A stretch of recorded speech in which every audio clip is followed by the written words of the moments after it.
The simulation theory. I feel like you've already heard about it. Basically, we're all computer simulated. And I feel like there's something that's come out of the biological world in the last decade that I think almost proves it a little bit more, right? It's something called CRISPR. It is a gene editing tool. What? A gene editing tool? That's absolutely insane. What does it do? Basically, it is, in simplified terms, a little tracker or a searcher, right? It has this photo of a line of genes that it's looking for, almost like a wanted list. And if it goes down your list of genes and it sees this line that it doesn't like, what it does is it cuts it off with its biological scissors, and then it inserts a gene that you tell it to insert. Or maybe it just edits it just slightly, so that way that gene doesn't work. What? We're editing our own genes now at this point? Now, this is something really, really neat. It could be used for good, right? Sickle cell. It is a genetic mutation that it could just cut out, boom, replace a different one, and now sickle cell is gone. That's fantastic. But CRISPR, as you know, once you pass on genes, it goes 50-50. So the next set of kids is only going to have a 50% chance of getting this gene.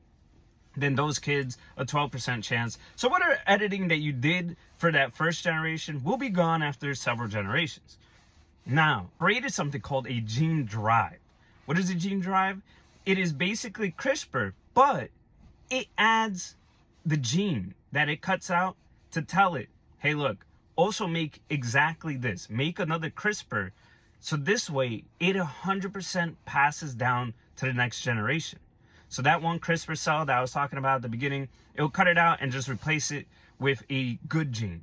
This CRISPR would, or the Genedrive will cut out the snippet, place the good gene, but at the very end of the good gene, it will also say, hey, by the way, make this copy of the CRISPR again. So that way it's this infinite loop.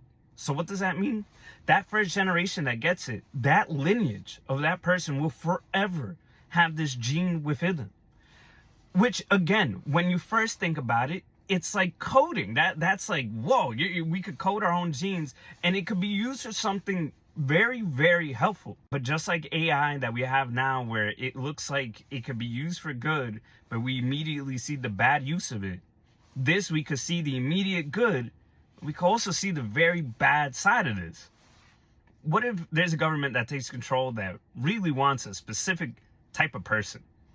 They could just do that. They could insert this Genedrive and now have that lineage of that human go down and forever be modified. We're playing Darwinism. We're playing God there. And it's kind of terrifying. It hasn't happened yet. There was, I believe, a Chinese doctor that tried to do this, and he was in prison for life, if I got that information correct. But think about it. That was just that one doctor. What if it's a government? It's also not 100% in humans just yet, I believe. But that was back in 2015 that it was done. 10 years of advancement of looking into this. What else can be done? Just like how AI suddenly had a blow up. I could see this having a sudden blow up. There's even talks about eradicating a whole entire species using a Genedrive. It's something to think about, something to look into. I thought it was super interesting finding out about this. Look more into it. Genedrives. Kind of terrifying, kind of cool.